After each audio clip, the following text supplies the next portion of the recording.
수업을 진행하게 될 이동희라고 합니다. 네, 여러분 반갑고 한 학기 동안 잘 해봅시다. 이번 학기는 저 품질 경영인데 16개 주로 구성되어 있죠. 그래서 이번 시간에는 이번 학기 어떻게 할 건지 그 강의 전반적인 내용하고 품질 경영에 대한 개념을 설명을 하도록 하겠습니다. 품질 경영이란 거는 이제 많이 알려져 있는 개념이에요. 그래서 국내외 여러 기업들이 이제 경영 기법으로 많이 도입하고 있습니다. 제가 사례를 국내외 하나씩 찾아봤는데 우리나라는 현대차가 있어요. 현대차가 우리나라에서 대표하는 자동차 메이커죠. 현대차가 처음에 90년대는 좀 품질이 낮고 좀 저가 브랜드라는 이미지가 많이 강했어요. 그래서 이때 보면 무슨 평가에서 꼴찌도 하고 하되 이 당시에는 품질이 아주 안 좋았다라는 거죠. 근데 그 뒤로부터 품질 개선을 하기 위한 노력을 많이 진행을 했습니다. 이런 것들을 했는데 품질 상황실, 품질 회의실, 품질 확보실 이런 기구들을 만들었다라는 거죠. 그리고 품질 중요성을 역설을 하고 그리고 품질 회의도 월 평균 2회 이상씩 하고 품질 회의라는 게 그냥 보기에는 모여서 이제 2번 정도 회의하는 게 그게 대수냐 이렇게 할 수 있지만 아주 큰 이벤트예요. 제가 회사 다닐 때 기억이 많이 나는데 저희 회사 이제 반도체 회사였는데 품질 회의 한번 하려면 거기 이제 많은 임원들이 참석을 하겠죠. 임원들이 참석을 하면 그 회의를 준비하기 위해서는 엄청나게 많은 준비가 필요해요. 그래서 제가 회사 다닐 때는 월 1회 하는데도 거기에만 매여 있는 사람들이 꽤 많았거든요. 근데 이런 회의, 이 큰 규모의 회의를 2회씩 한다라는 거는 아주 품질에 많은 노력을 쏟겠다라는 것을 보여주는 신호라고 볼 수 있죠. 그리고 각종 제도라든지 이런 것들 이용해서 품질을 개선을 하기 위한 노력을 많이 했어요. 그래서 그 성과가 이제 최근에 현대차가 품질이 많이 좋아졌다는 평가를 받죠. 이런 것들을 보여주는 간단한 영상을 하나 봅시다.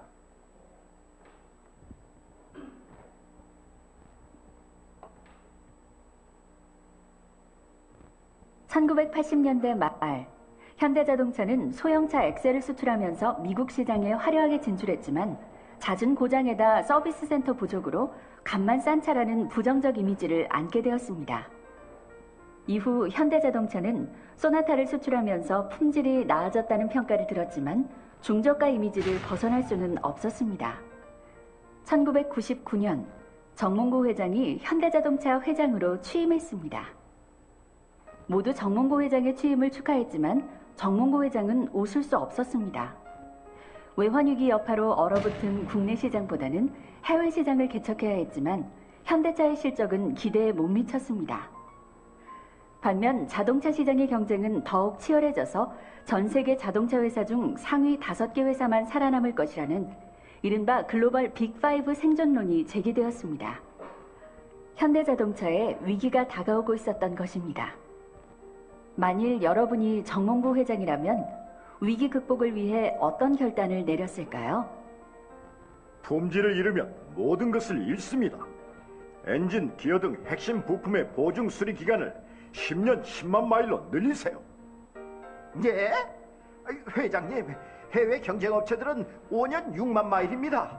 보증 기간을 2배로 올리면 비용이 늘어나 회사의 손해가 큽니다. 품질만 좋다면 오히려 득이 될 것입니다.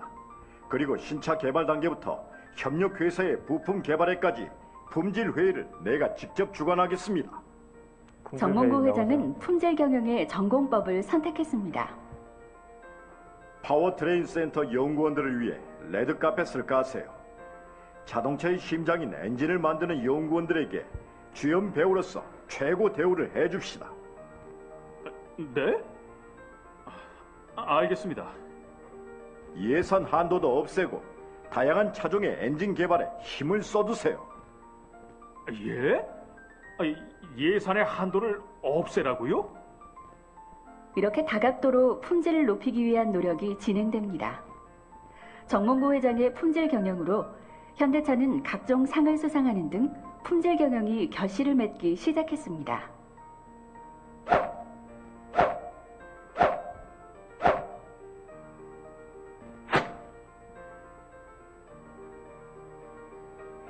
(2013년) 현재 현대차는 글로벌 빅5로 평가받으며 힘차게 미래를 준비하고 있습니다.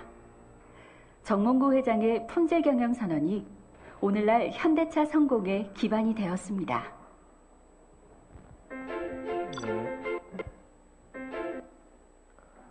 자, 품질 경영을 사례를 잘 보여주는 거죠. 예, 현대차가 품질 경영을 도입해서 많이 성과를 이뤘다라는 내용입니다. 자, 그리고 다른 나라도 한번 볼까요? 중국의 하이얼이라는 기업이 있어요. 들어보신 분? 들어봤죠? 예, 못 들어본 학생도 있을 건데, 어떤 회사인가요? 가전제품 만드는 회사죠. 중국을 대표하는 가전 기업인데 80년대 초반에는 어때요? 전형적인 사회주의 국가의 기업 모습이에요. 사회주의라면 반대말이 뭐죠? 사회주의 반대말? 자본주의죠. 예. 자본주의는 자기 일한 만큼 성과를 가져가죠. 그게 사회주의하고 가장 다른 점이죠. 그래서 이때는 어때요?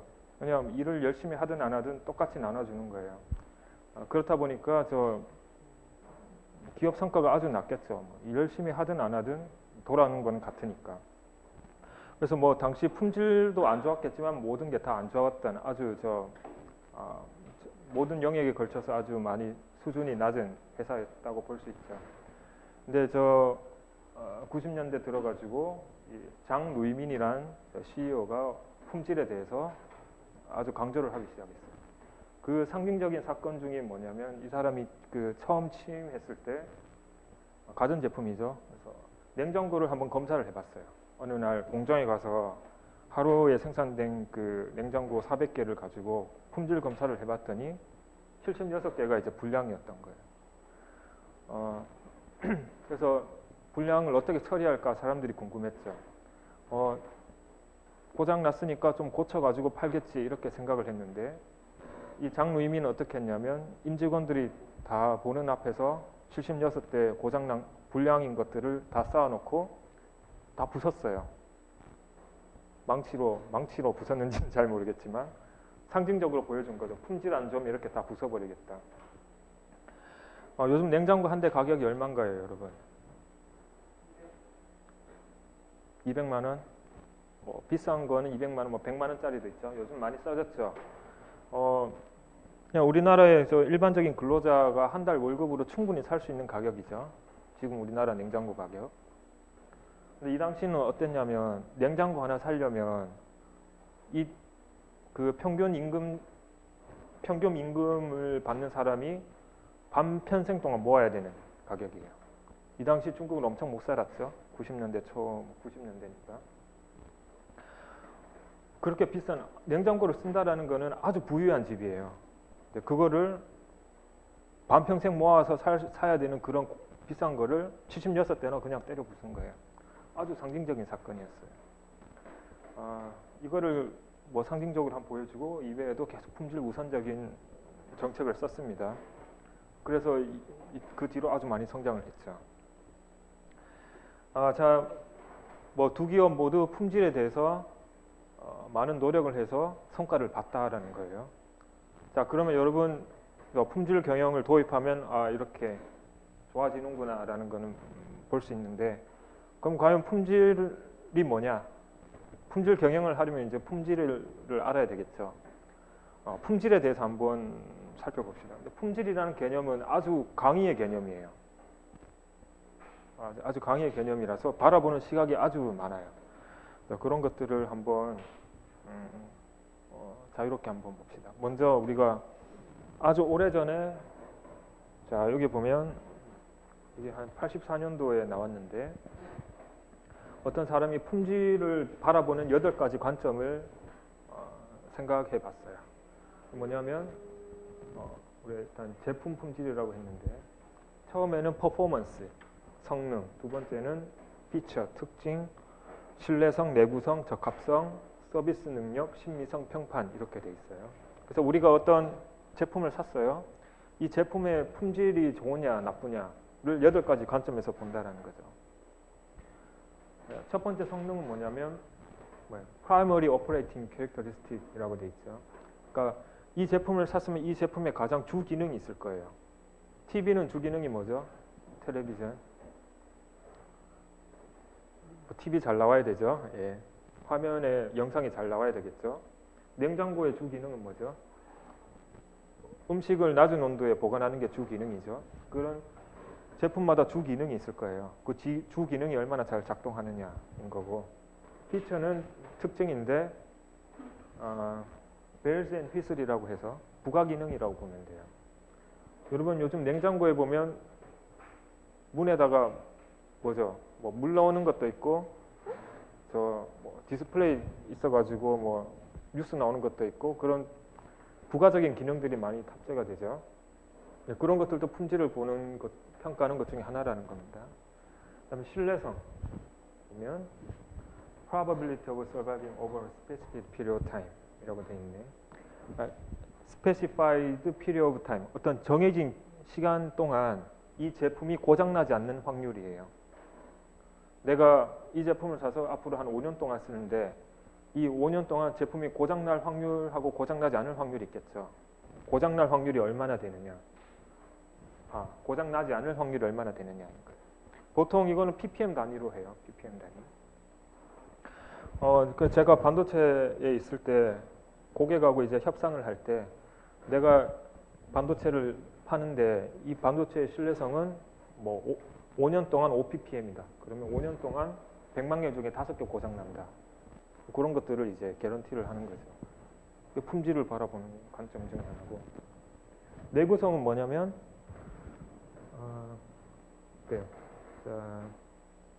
physically deteriorate라고 되어 있는데 열화한다라는 거예요. 열화. 여러분 제품이 고장나면 못 쓰는 거죠. 근데 제품이 잘 작동하다가 한순간에 고장나나요? 그렇지 않아요. 잘 작동하다가 상태가 좀 안 좋아지다가 고장이 나죠. 냉장고도 여러분 사용하다 보면 어느 날 갑자기 안 되는 게 아니라 냉장하는 그 능력이 시원찮게 계속 가다가 이제 이 정도 되면 못 쓰겠다 하는 거죠. 그래서 아주 정상적인 컨디션만 유지할 수 있는 게 아니라 이 성능이 저하될 때가 있는데 그 성능이 저하되기 전까지 얼마만큼 쓸 수 있느냐. 이게 내구성이라는 거고. conformance는 적합성인데 보면 pre-established standard. 그러니까 제품을 살 때 규격이 있겠죠. 제품 살 때 규격이 있을 거예요. 뭐 자동차 같은 경우 만약에 사면 몇 마력이고 연비가 얼마고 이런 게 있겠죠. 그걸 우리가 보고 우리가 사는 거죠. 근데 막상 샀는데 실제로 내가 운전을 해보니까 그게 안 돼요. 그걸 달성 못하면 그 적합성이 안. 그러니까 미리 주어진 스펙이 있는데 그 제품을 팔 때 나와 있는 스펙이 있는데 그거를 만족을 못 시키는 거죠. 그런 정보를. 그다음에 서비스 능력은 우리가 제품을 사면 고장이 날 수 있죠. 고장이 나면 그거를 이제 AS 받아야 되는데 그런 것들이 얼마나 잘 이루어지느냐. 서비스 능력, 신미성. 그러니까 미적인 관점이에요. 제품, 요즘 제품 디자인이라든지 그런 부분, 신미성. 그리고 평판. 어떤 뭐 브랜드 이미지라든지 뭐 그런 종합적인 것들을 보는 겁니다. 그러니까 이런 8가지 관점에서 품질을 보는 거예요. 품질. 아주 광의의 관점이죠. 품질이라는 게. 제품뿐만 아니라 여러분 서비스도 생각할 수 있어요. 제품하고 서비스하고 뭐가 가장 다른가요? 그렇죠. 제품은 눈에 보이는 거죠. 이게 제품이고 마이크 제품이고 눈에 보이는 그냥 말 그대로 제품이에요. 서비스는 눈에 보이지 않아요. 그럼 눈에 보이지 않는 서비스를 어떻게 평가할 거냐, 품질을. 누가 이제 또 한 거예요. 파라슈라만 하고 이런 사람들이 PGB라고 하는데 PGB라고 이 3명이 유명해요. PGB라는 사람이 서비스 품질을 측정하는 10가지 차원을 제안을 한 겁니다. 자, 유용성, 신뢰성 여러 개 있는데 제가 일일이 다 설명은 안 할게요. 여러분 제가 지금 여러분한테 강의하고 있는 것도 뭐죠? 서비스예요. 교육 서비스예요. 근데 교육 서비스라는 게 이루어지려면 그래도 물리적인 장비가 필요해요. 그러니까 이런 이 뭐죠 이거? 스크린, 마이크, 뭐 의자 이런 거 물리적인 거죠. 그 유형적인 장비들이 얼마나 잘 갖추어져 있느냐. 서비스 품질 평가할 때 들어가는 거고. 뭐 신뢰성, 대용성 이런 것도 한번 읽어보면 돼요. 자세한 것들은 여러분 3학년 2학기 서비스 경영 때 배울 겁니다. 예, 서비스 경영 때 서비스 품질에 대해서 조금 더 심도 있게 배울 겁니다. 10가지를 제안을 했고 가장 많이 쓰이는 거는 처음에 이제 10개가 제안됐고 그 뒤에 피집이라는 사람이 이런 5가지로 정리를 했어요. 비슷한 것끼리 묶어서 유형성, 신뢰성, 대응성, 혁신성, 공감성 이런 거죠. 이런 5가지 관점에서 또 품질을 평가를 한다. 어때요? 전반적으로 보니까 품질이라는 게 아주 다양한 관점에서 보고 있죠. 예. 제품의 8가지 관점, 서비스의 또한 5가지 관점에서 본다. 자, 그러면 이러한 정보들을 좀 요약을 해서 우리 사전적인 지식을 한번 볼까요? 사전적인 정의를 보면 물품의 성질과 바탕이라고 돼 있어요. 그리고 양으로 측정하기 어려운 상품의 종합적인 내적 특성. 그죠? 브로드한 개념이고 조금 더 품질을 전담하는 기구예요.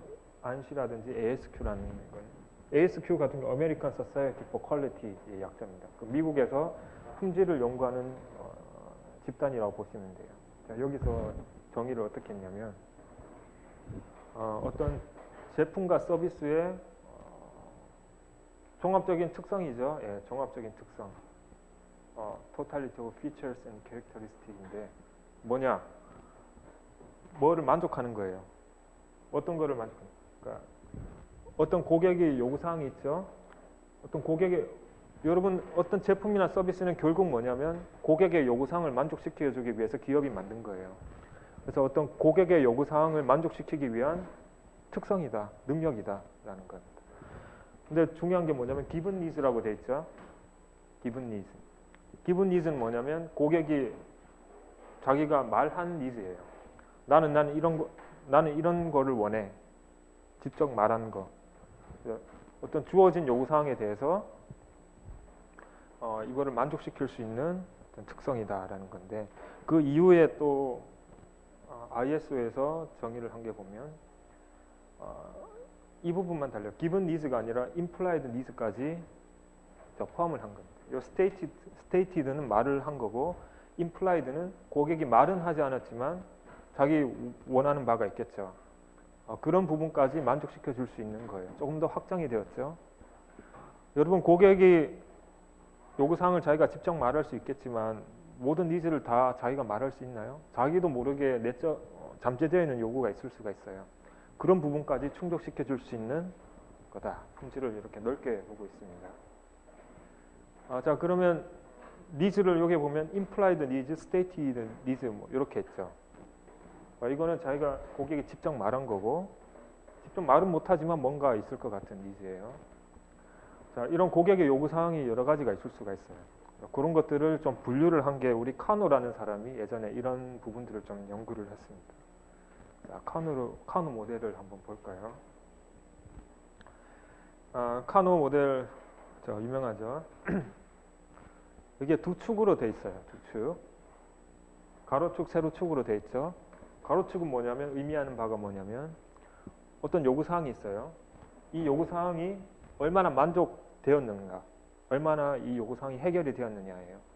여기는 요구사항이 전혀 해결이 되지 않은 상태고 이쪽으로 가면 갈수록 요구사항이 해결이 되는 거예요. 여기는 충분하게 만족스럽게 요구사항이 해결이 된 거고 여기는 전혀 해결이 안 된 거죠. 세로축은 뭐냐? 그러면 고객의 요구사항이 만족되고 혹은 만족되지 않는 거에 따라서 고객이 느끼는 만족도가 얼마나 바뀌느냐를 보여주는 거죠. 고객의 만족도예요. 만족도. 그래서 고객의 만족도가 세로축이고 가로축은 고객 요구사항이 달성된 정도 보면 되겠죠. 달성된 정도, 만족도. 여러분 상식적으로 요구 사항이 잘 만족이 되면 만족도가 올라가겠죠. 그래서 다 이렇게 올라가요. 다 이렇게 양의 상관관계를 보입니다. 양의 상관관계. 근데 그 올라가는 패턴이 다르다라는 거죠. 고객 요구 사항에 따라. 자, 어떤 것들은 봐봐요. 이렇게 올라가요. 이렇게. 올라가기는 올라가는데 여기서는 아무리 많이 만족시켜 주더라도 달성되더라도 만족도가 올라가지 않아요. 자, 이런 것들을 뭐냐면 우리가 당연적 품질이라고 합니다. 당연적 품질. 워낙 당연하기 때문에 달성하더라도 만족도가 안 올라가는 거예요. 여러분 어떤 게 있을까요? 당연적 품질. 자동차로 예를 들어 볼까요? 굴러가는 거. 굴러가는 거는 조금 애매해요. 카오디오. 오디오 당연히 있다라고 생각을 하겠죠. 예. 좀 더 극단적인 예를 들어볼까요? 브레이크. 예. 브레이크가 안 되는 거예요. 브레이크가 작동을 한다고 해서 여러분 만족도가 올라가진 않아요. 그냥 이 정도 수준이지. 그 대신 어때요? 만족되지 않는 순간 달성되지 않는데 확 떨어지죠. 자동차를 타고 가다가 갑자기 주행 중에 문이 열린다고 생각을 해봐요. 아찔하죠? 문이 열리는 순간 이렇게 되는 거예요. 이렇게. 근데 문이 안 열린다고 해가지고 만족도가 높아지진 않아요. 예. 워낙 당연한 것들이니까. 자, 여러분 이런 것들은 말을 하나요? 차 살 때? 차 사러 가서 라디오 있나요? 자동차 주행 중에 문 열리나요? 이런 거 안 물어보죠. 워낙 당연하니까. 그래서 여기 unspoken이라고 돼 있어요. 워낙 당연하기 때문에 말을 안 합니다. 자, 그 다음 볼까요? 뭐 여기 가장 통상적인 거예요. 1차원적으로 올라가는 거. 퍼포먼스라고 돼 있죠. 자동차에 뭐 연비 같은 게 있겠죠. 연비 높으면 높을수록 좋죠. 뭐 같은 가격이라는 가정하에 높으면 높을수록 좋을 거고, 뭐 토크도 높으면 높을수록 좋을 거고, 뭐 그 유해 물질 나오는 거 있죠. 그런 것도 뭐 작으면 작을수록 좋을 거고. 그러니까 그게 만족되는 거에 비례해서 그냥 올라가는 거예요.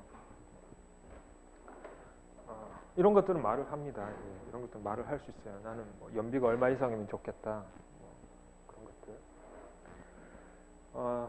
하나 더 볼까요? 자, 이거 봅시다. 자, 이거는 우선 어때요? 달성되지 않더라도 만족도가 마이너스가 아니에요. 실망스럽지 않다라는 거예요. 그런데 어때요? 달성되기만 하면 확 올라가죠. 만족도가. 이건 우리가 매력적 품질이라고 해요. 매력적 품질.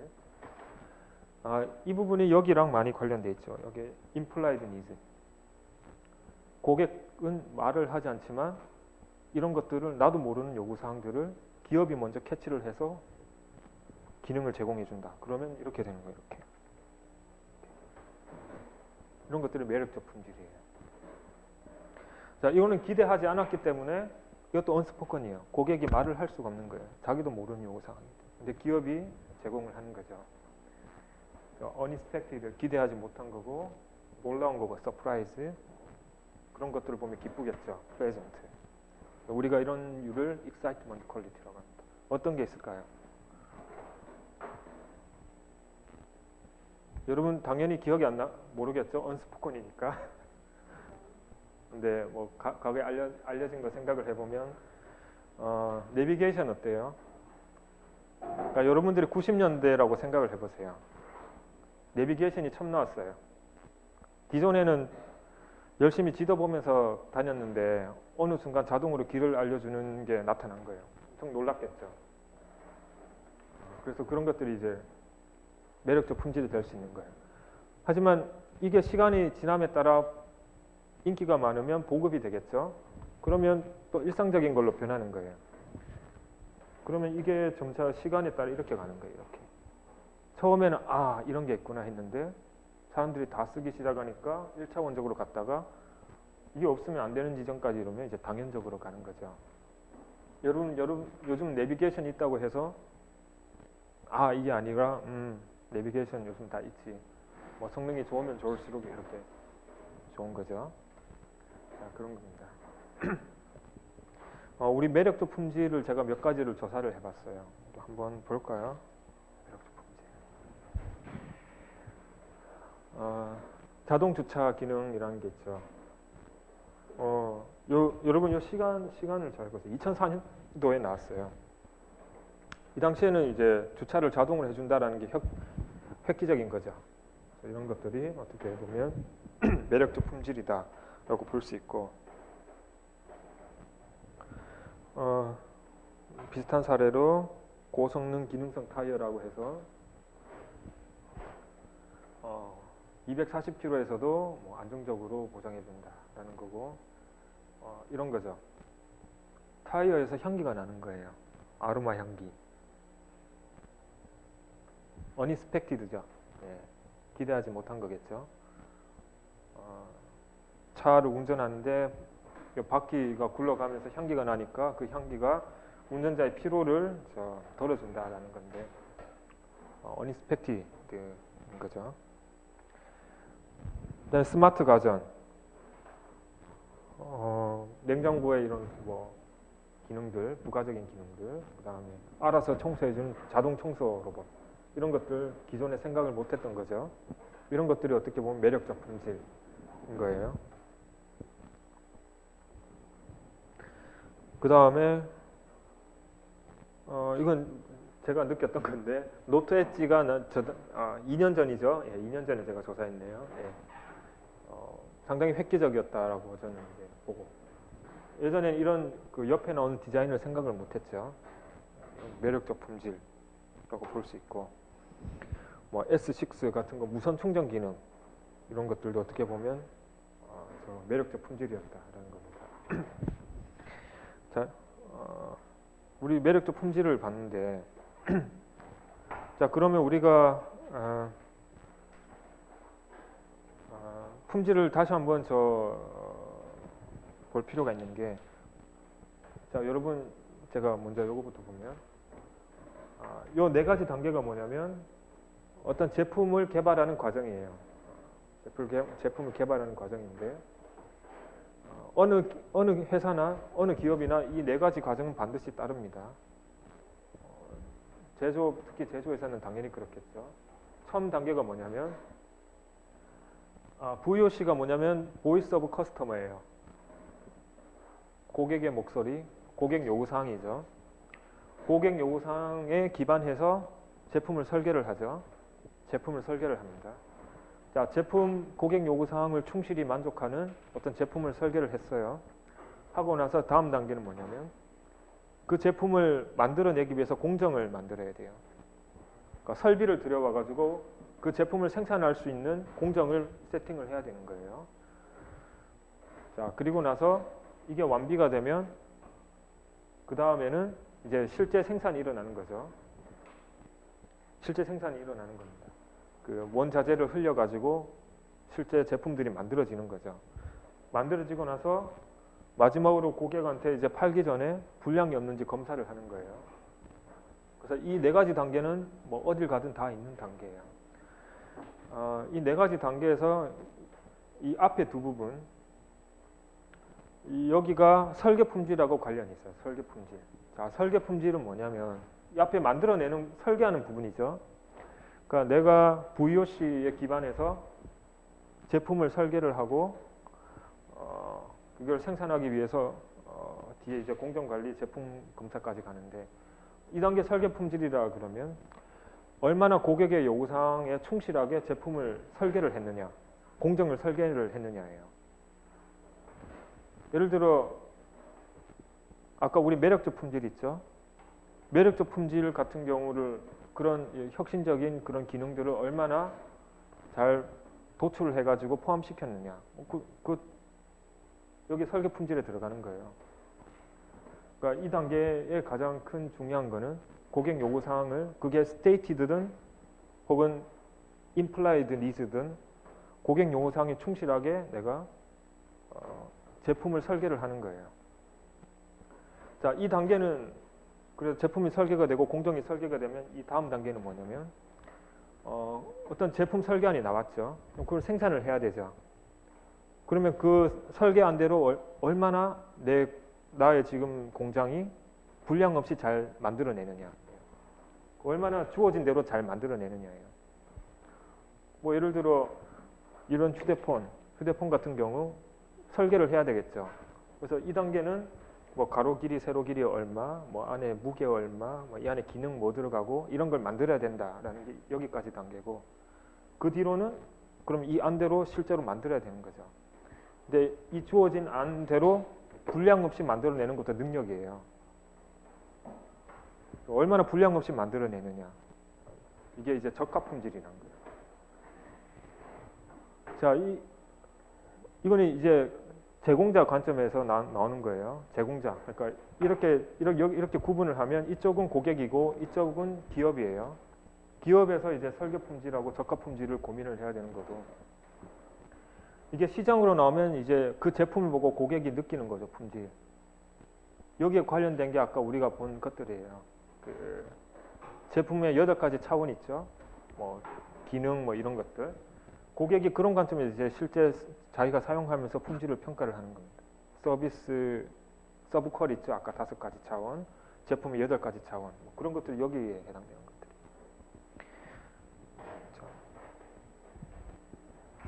자, 우리가 크게 기업 관점에서 설계 품질, 적합 품질이 있고, 고객이 느끼는 것은 시장 품질이다라는 겁니다.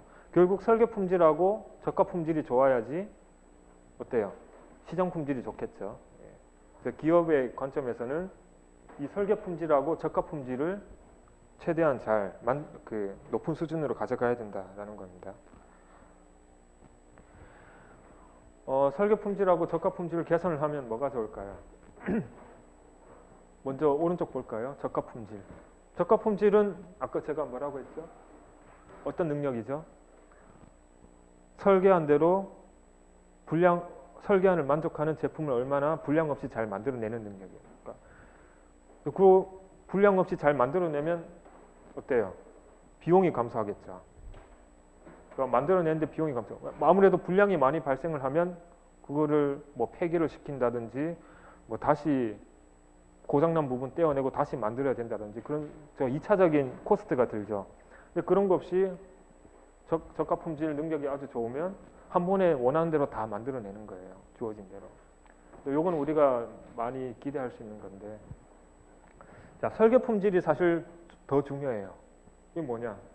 설계 품질이 높다라는 것은 뭐냐면 고객의 요구사항을 잘 만족시키는 제품들을 잘 만들어낸다라는 거죠.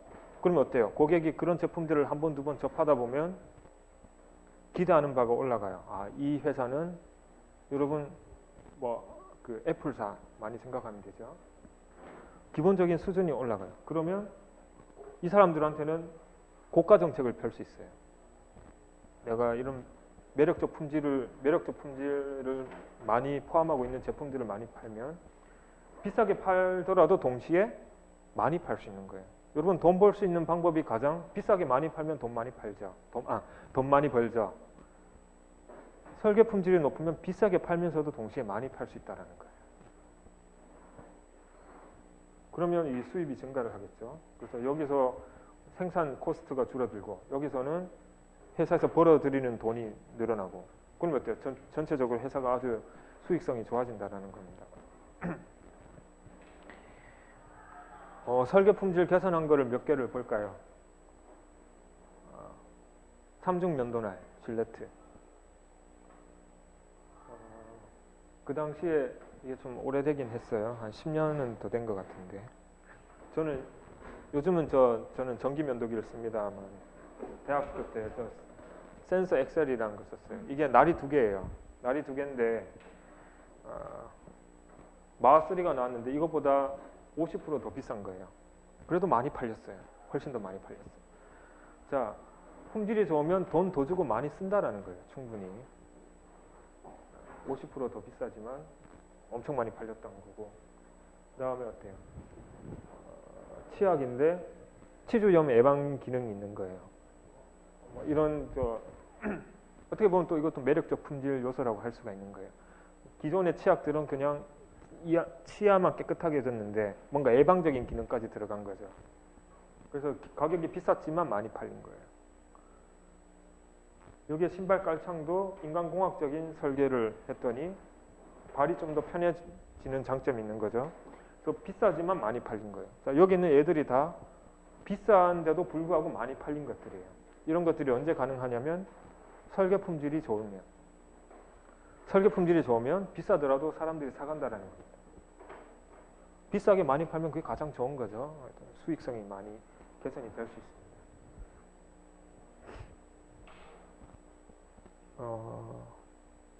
여기에 절전 절수형 냉장고도 있고 프라그 제거하는 칫솔 이런 것들도 다 설계 품질이 높아서 비싸게 많이 판 사례가 되겠어요. 자, 우리가 한번 이때까지 품질 경영이 왜 중요한지 봤고 품질이 뭐고 그다음에 품질을 바라보는 관점들을 여러 개를 봤죠. 그리고 기업에서 바라보는 설계 품질, 저가 품질, 시장 품질 이런 개념들도 봤어요. 자, 그럼 이제 본격적으로 이제 품질 경영이라는 개념이 나오는데 품질 경영은 말 그대로 품질을 최우선으로 하는 경영이에요. 전혀 어려운 게 아니에요. 이거 나온 지가 뭐 새로운 경영 기법이 아니고 오래됐어요. 예전에는 어땠냐면 품질 관리 중심이었어요. 품질 관리. 품질 관리는 뭐냐면 저가 품질 중심이고 생산 현장 중심이에요. 느낌이 오나요? 그러니까 현장에서 분량 줄이는 데만 열심히 노력을 하는 거예요. 분량 줄이는 거. 근데 이게 최근에는 품질 경영이라는 개념으로 오면서 품질 관리를 포함하는 개념으로 온 거예요. 뭐 품질 관리는 예전부터 전통적으로 많이 해오던 거예요. 분량 줄이는 거는. 분량 줄이는 활동은 예전부터 많이 해왔지만 이거보다 아까 말한 설계 품질을 중시하는 품질 계획 단계, 설계 단계, 계획 단계, 그다음 시장, 아까 우리 시장 품질 있죠. 그게 내가 만든 당시의 품질뿐만 아니라 이 제품이 시장에 나갔을 때 고객이 느끼는 그런 부분까지 어떻게 보면 고객 서비스죠. 시장 품질까지 보는 거예요. 품질 보증. 이런 개념들까지 다 아우르는 게 이제 품질 경영이라는 거예요. 근데 여러분 예전에는 품질 관리만 하다가 설계 단계, 시장 나갔을 때까지 다 챙기려니까 어때요? 일이 많아지겠죠. 예전에는 현장에서만 열심히 어떻게 하면 분량 줄일까 이 고민을 하다가 제품 설계할 때부터 고객 요구사항을 조사를 해야 되고 매력적 품질도 발굴해야 되고 그런 것들을 설계안으로 만들려면 일이 더 필요할 거고 사람이 더 필요할 거고 자, 이런 것들도 실제 시장에 나가서 품질을 조사하고 뭐 평가하는 일들도 해야 되겠죠. 그러니까 품질 관련된 일들이 훨씬 더 많아지는 거예요. 그러려면 어때요? 기존에 있던 인력으로 안 되는 거예요. 그런 거 품질 조직까지 이제 만들어지는 거예요. 품질 조직까지. 그러면 이런 품질 조직을 어떻게 또 운영할 거냐? 이건 경영적인 이슈죠. 품질 조직을 어떻게 만들고 거기에 품질을 잘 할 수 있도록 품질 전문가들을 내가 어떻게 육성할 거냐. 뭐 그런 것들도 큰 이슈예요. 자, 그래서 이런 것들을 다 묶어서 품질 경영이라는 좀 더 넓은 개념으로 확보가 된 거예요. 확장이 된 겁니다. 이렇게 된 계기는 고객 만족 개념이 많이 중시가 됐죠. 그리고 품질 경영상이라는 게 있어요. 여러분 우리나라에도 품질 경영상이 있어요. 매년 저 품질 경영상이 발표가 되고 그리고 ISO에서 그 만든 품질 규격이라는 것도 있어요. 품질 경영상 가장 유명한 거는 미국의 말콤 볼드리치 상이라는 게 있어요. 말콤 볼드리치라는 저 미국의 어떤 저 재무성이었는데 그분이 자기 이름 따서 이제 그 해 매년 품질이 가장 우수한 기업한테 이렇게 상을 주는 거예요. 근데 그 품질 그 말콤 볼드리치 상을 받으려고 사람들이 많이 노력을 하지만 그게 더 2차적인 효과가 더 커요. 여러분 그 품질 경영상을 받기 위해서는 내가 어떤 상을 주려면 어떻게 해요? 평가를 해야 되겠죠. 내가 임다희 학생한테 뭔가 상을 주고 싶으면 임다희 학생이 얼마나 잘하고 있는지 먼저 알아야 될 거잖아요. 그래서 그런 품질 경영상을 받으려고 신청을 하면 조사가 나와요. 그리고 조사가 나와서 당신 회사는 이런 점이 부족하다라고 찝어줘요. 그런 과정을 오히려 바라고 그런 과정이 훨씬 더 사실 더 중요하죠. 상 받는 것보다. 이제 그런 과정을 거치면서 우리 회사의 품질은 어떤 점에서 문제가 있을까 이런 것들을 더 피드백을 받는 거죠. 자, 그래서 뭐 요약을 하면 품질 관리라는 전통적인 부분에서 설계 단계, 보증 단계, 조직적인 이슈까지 합쳐서 경영으로 많이 발전을 했다. 자, 우리 이런 내용들을 한번 사례를 한번 볼까요?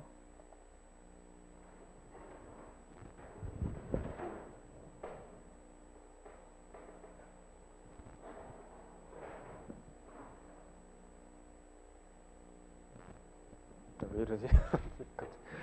자, 안 나오네요. 예. 된 건가?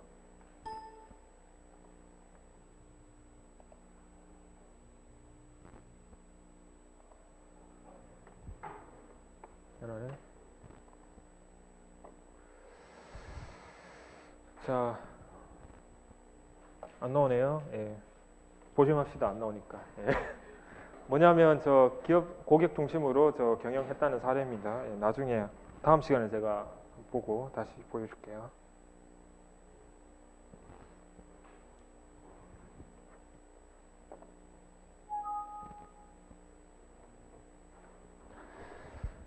자, 우리가 품질 조직이라고 제가 아까 말씀드렸죠. 품질 조직. 품질 조직을 제가 저 회사에 있을 때 품질팀에 있었어요. 그래서 그 내용을 한번 만들어 봤는데 아까 말한 대로 제품 설계, 공정 설계, 공정 관리, 제품 검사 4가지 단계가 있어요. 근데 각각을 전담하는 부서가 있는 거예요. 3가지 부서가 있어요. 첫 번째 커스터머 서비스 그룹이라는 게 있어요. 말 그대로 고객 서비스 그룹이죠. 그러니까 고객과 관련된 품질적인 이슈들을 다 다루는 그룹이에요. 이 조직의 가장 주요 임무는 뭐냐면 자, 먼저 이 부분 있죠. 고객의 요구사항이 있을 거예요. 이런 것들을 체계적으로 잘 수집을 해야 돼요. 이제 그런 게 있을 거고. 그 다음에 필드에서 품질 평가를 또 해야 되겠죠. 이제 그런 게 있는데 이 부분도 아주 중요한 부분이에요. 감사라고 돼 있죠. 감사. 자, 어떤 저 까다로운 고객은 사실 여기는 어때?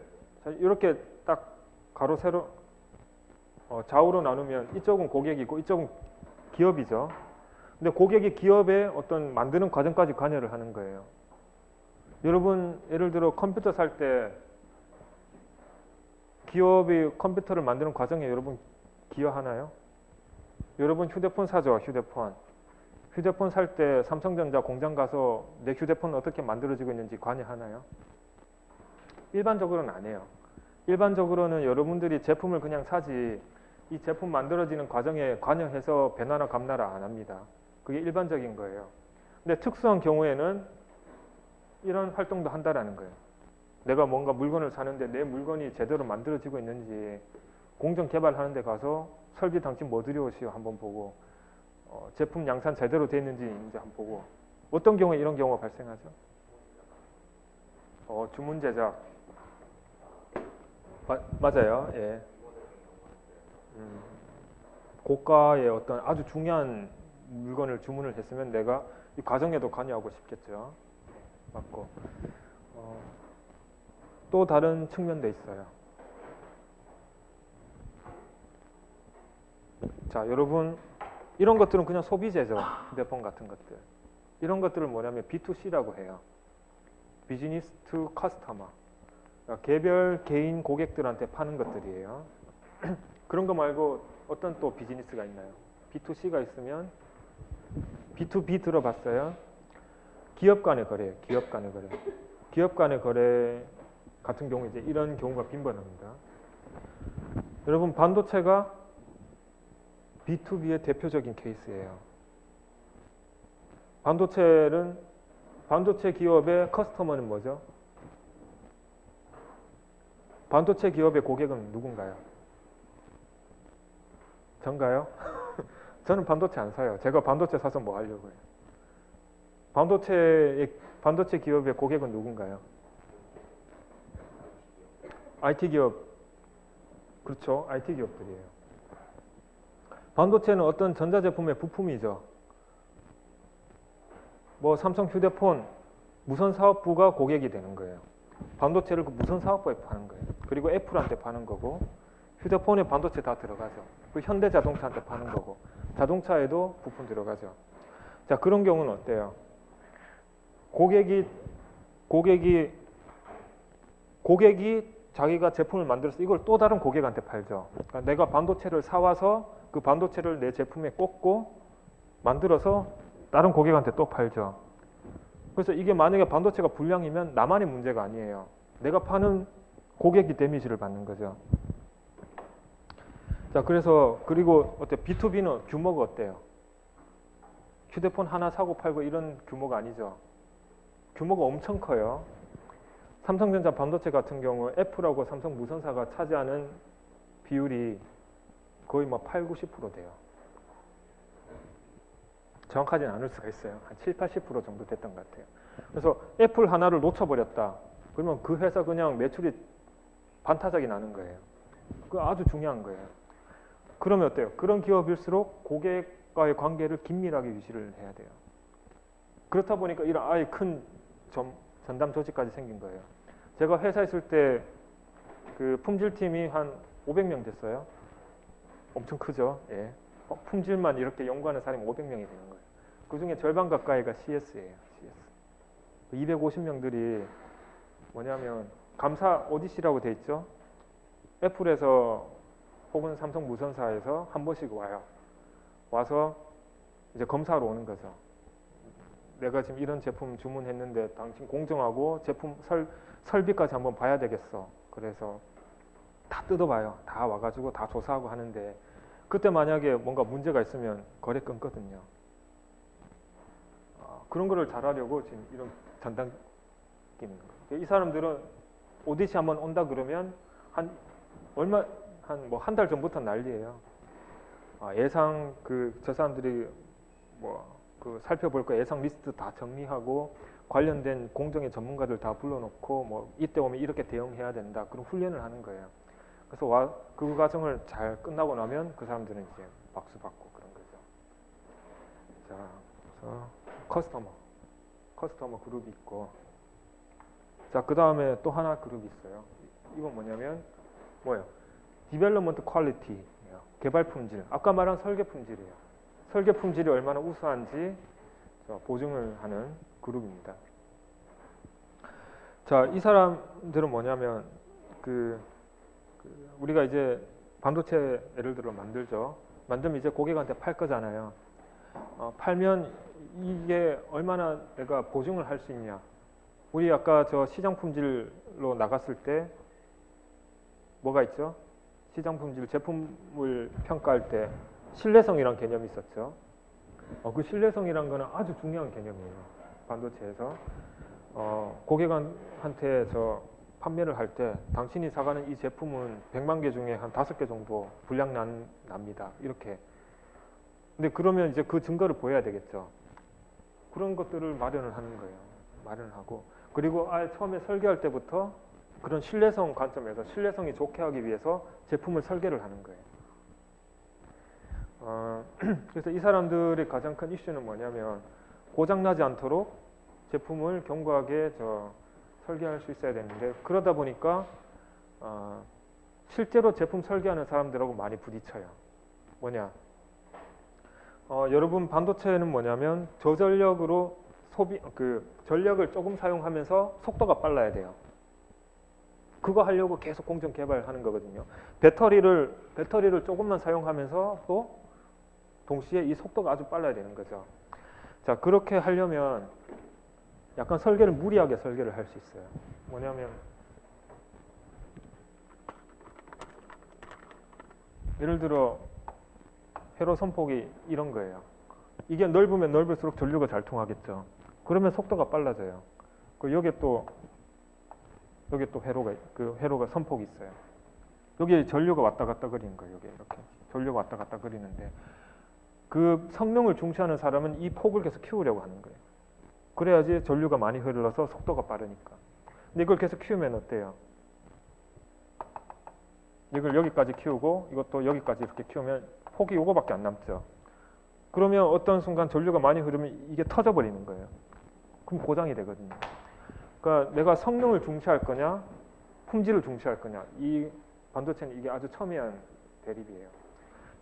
이 설계하는 사람들은 퍼포먼스가 좋아야지 상을 받는 거고, 품질하는 사람은 필드 나가서 고장이 안 나야지 상을 받는 거고. 이 이익관계가 이렇게 첨예하게 대립을 하죠. 그래서 저희 부서는 이거 이렇게 하려면 얼마 안전하다는 그 증거 자료를 가져오시오. 계속 요구를 하는 거고, 아니다, 안전하다, 그런 싸움을 하는 겁니다. 자, 아무튼 여기서는 설계 단계 품질을 전담한 조직이고, 자, 여기는 어때요? 매뉴팩처링이에요. 그 설계된 대로 이제 양산을 하는 거예요. 양산. 양산하는 단계는 가장 중요한 게 뭐냐면 사고가 나면 안 돼요. 사고.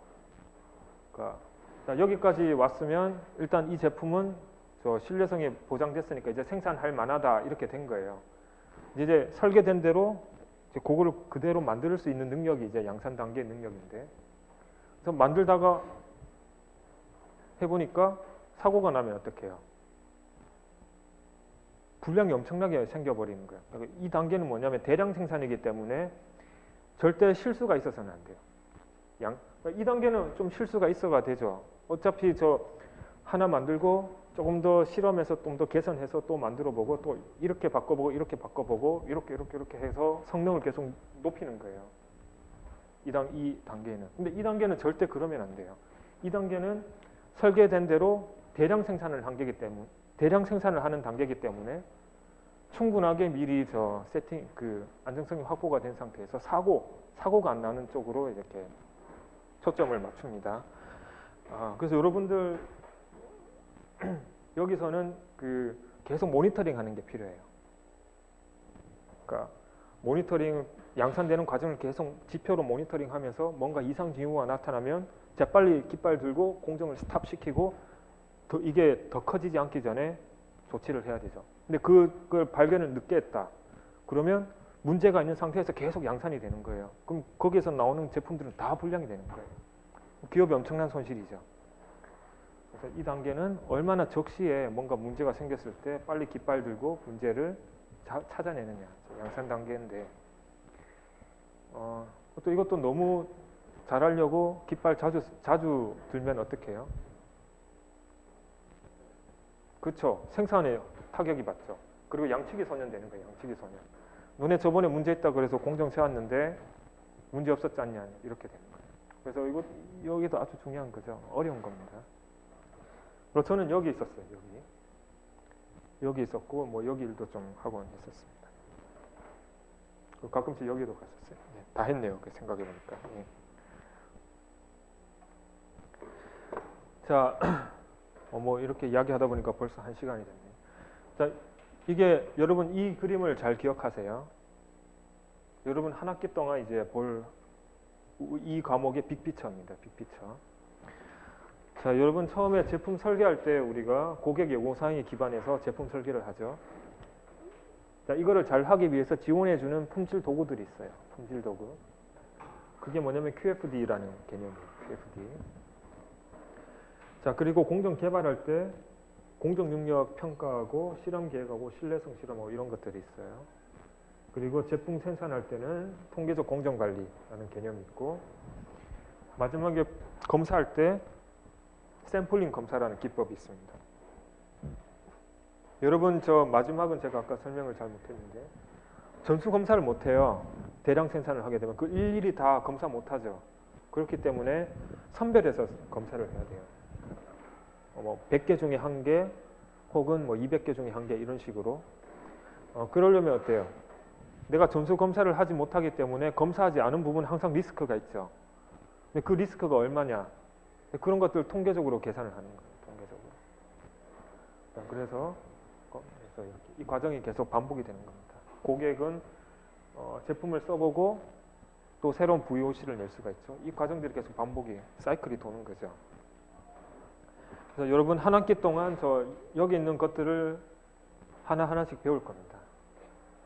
어때요? 재밌을 것 같죠? 예, 재밌을 겁니다. 예.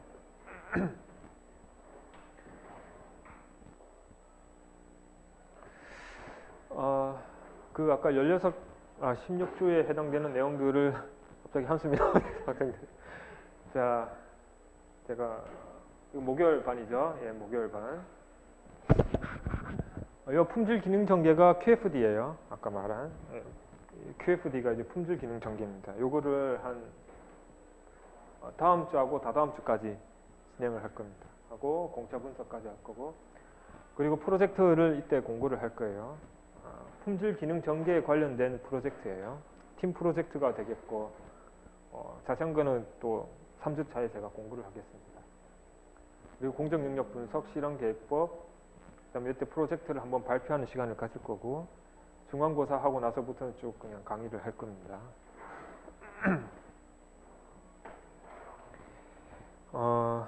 자, 제가 여러분들 강의 끝나고 좀 이야기를 들어보니 퀴즈가 힘들었다는 이야기가 많았어요.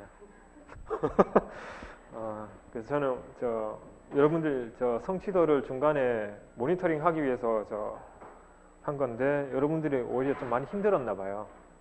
자, 그래서 이번 학기는 퀴즈를 안 볼까 합니다. 예. 일어서서 박수 칠 줄 알았는데 그 정도는 아니고요. 예. 자, 퀴즈를 안 보고 대폭 줄였어요. 여러분 한 학년 선배 있죠? 거기 할 때는 퀴즈를 제가 워낙 욕심이 많아서 퀴즈 4번 보고 프로젝트 2번 하고 중간고사 보고 그랬었어요. 네, 퀴즈 없애고 프로젝트 한번 줄였습니다. 예. 여러분들이 조금 더 부담이 없을 거예요. 하지만 제가 많이 이제 안 하는 대신에, 숙제를 안 내주는 대신에 그만큼 수업 시간에 집중을 해야 되겠죠.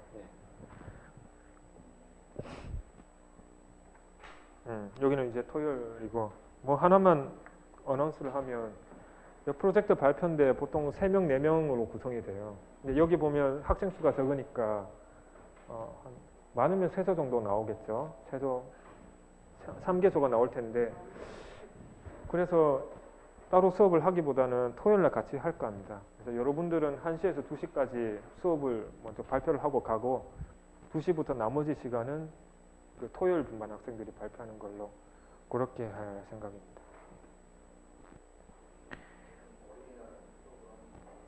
어린이날 있죠. 제가 여러분들이 어린이면 제가 수업을 안 하려고 그랬는데, 여러분들이 성인이기 때문에 그렇죠. 법정 공휴일이죠. 농담이고, 이날은 수업 안 할 거예요. 어린이날이기 때문에 이날은 저 학교가 문을 안 열어요. 수업 안 할 거고. 그럼 이때를 어떻게 할 거냐, 이 내용을 따로 보강을 하든지, 그거는 좀 제가 생각을 해볼게요. 일단 이날은 수업을 안 한다라는. 하지만 이 주제는 합니다. 이 주제는 어떻게 할지는 제가 생각을 해볼게요. 됐고, 여러분 많이 궁금한 거죠? 평가 방식. 출석 10점이죠. 똑같아요. 그리고 프로젝트는 20점이고 멤버는 전부 같은 점수를 받을 겁니다. 중간고사 30점, 기말고사 40점. 이거 보너스가 있어요. 보너스. 수업 참여 5점이라고 해서 여러분들 수업 시간 중에 아주 건설적인 의견을 필요한 학생에게 최고 5점까지 제가 부여를 하겠습니다. 여러분들 여기 이 수업 들으면서 16주 동안 수업 시간에 뭔가 의견을 한 번도 안 내면 그냥 0점이에요. 그러니까 수업 시간에 제가 질문을 했을 때 답한다든지, 혹은 제가 발표하는 중간중간에 뭔가